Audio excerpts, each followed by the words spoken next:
What's going on, people? We're back another day working on another vehicle.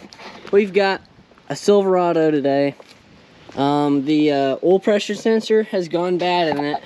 So I guess what this video is going to be about is if you have a Chevy with a bad oil pressure sensor with this engine. I guess that's the 5.3. I don't know anything about them really, but I'm going to show you how to change the oil pressure sensor out by yourself. We're going to get this thing fixed up, and then we might even work on an old Dodge. So without further ado, let's get to work, people. Alright, first thing we're going to do is pull this plastic piece off, if I can. Wait. Alright, gonna pull this off.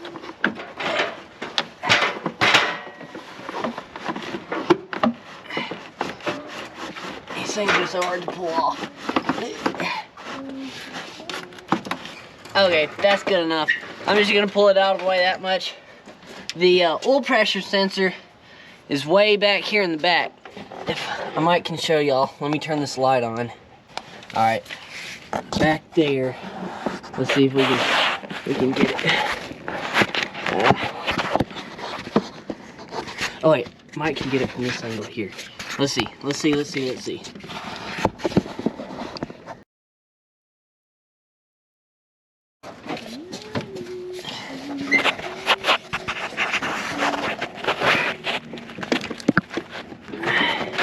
Yeah, there it is. I don't know if y'all can see that, but it's right down there. It's not very easy to get to, but all you have to do is stick your hands up in there, and it's not that big of a deal. But that's what I'm gonna do. I've done it once. It's not super hard, so I'll just show y'all what I do to get it out, and we'll continue on. Oh look, on these Chevys, people, look. It gives you this whole step right here, so you can just like sit down under the hood of this truck. It's pretty cool. I like it a lot.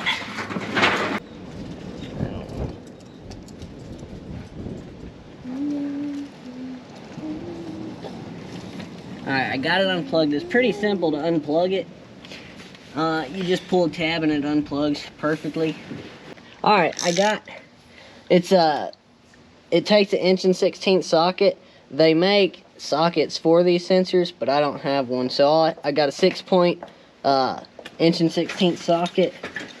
And will this pick work? Yeah, that pick will work. Gonna reach in behind here. And, slap it right down on there. Real simple. And then I'm using a 3/8 drive ratchet because it'll fit better, and I've got a 3/8 to 1/2 inch adapter right here. So I'm gonna hopefully get this on here. Alright, Cody, give me that longer wobble extension. There we go. Alright, I got it broke loose. Alright, here's the setup I had to get to it. I've got a 1/16" with a 3/8 to 1/2 inch adapter, and then I've got this 6-inch wobble extension, and that's what I use to take it loose. And after I broke it loose, I just unscrew it the rest of the way by hand. Yep, here's the old sensor. Got it out, and in behind that sensor is or up underneath it, not behind it, is a little screen like that. And the way I do it, I take a pick like this with a 90-degree on it, and I stick it down in there and try and hook the top of this thing like that, and hook it real good and yank it out. So that's what I'm gonna try and do to the old one. And let's see if we can get it. And you have to do all this with one hand. I got it. I heard it fall out. Cool. Did it hit the ground, Cody? Let me look. Well, I got it out. I dropped it, so it's sitting on top of the bell housing now. It can stay there. It's not gonna hurt nothing. So here's the new one. I'm gonna take it and stick it back down in the hole. Just push it down as far as you can. It'll stop on its own, so like you don't have to worry about pushing it too far. You just stick it down in there, and now take the new sensor and reach in behind here. That was the new one, right? Yeah. Okay. Yeah, got the new sensor. Get it started, threaded back down in there. Screw it as far down as you can by hand before putting the socket on it, and that'll make it easier. Alright, now I'm gonna take the socket, stick it back on there. Yep, on there. Take my extension and stick it on there. Just like that. Got the extension on there, and stick the ratchet on the extension.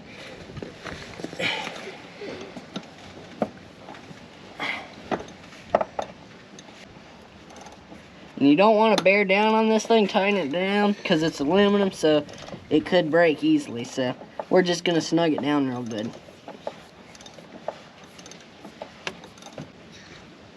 Alright, there we go.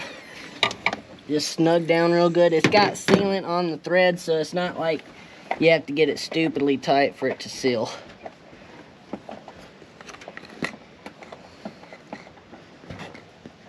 Alright, if I can pick this socket up. Yep, got the socket picked up off of there. Now all we have to do is find our plug. There it is. And stick it back down on there. Just like... Let's see. There we go. There we go. We're connected. Alright, last step. Take this plastic cover.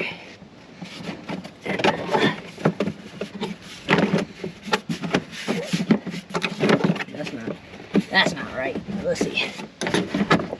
How much do Where's you, the poppers?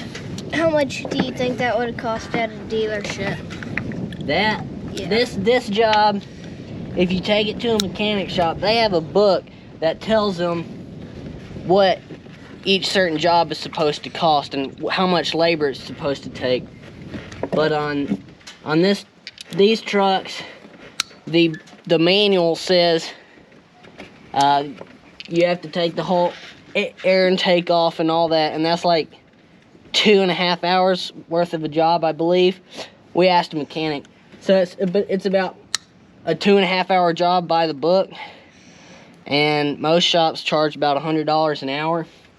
So we just got this thing replaced in probably 20 minutes. So if you want to save the money of taking it to a shop and you want to be able to do it yourself, it's not a bad job as long as you have the tools and as long as your hands aren't big. So you can save a lot of money by doing this. If I can get this plastic back on though. There, I got that on. So that is the end of it. We're done. We've got it back on there. This truck will be showing oil pressure now. That was the code. Said the I think the code, what it says, I think it says like high voltage or something to the oil pressure sensor or something, and most of the time it's a bad oil pressure sensor, and that was the problem in this case. So the oil pressure sensor's changed. We put the new screen in it, and it took us like 20 minutes. So hopefully that helped some of you guys out. I don't know, maybe it did, maybe it didn't. I know there's other videos out there, but if it helped you out and you liked it, please maybe leave a like. If you have any questions, leave it in the comment section below, and subscribe if you guys want to. We'd greatly appreciate it. And for now, me and Cody are done with this job, so we'll see you guys on the next one. See ya.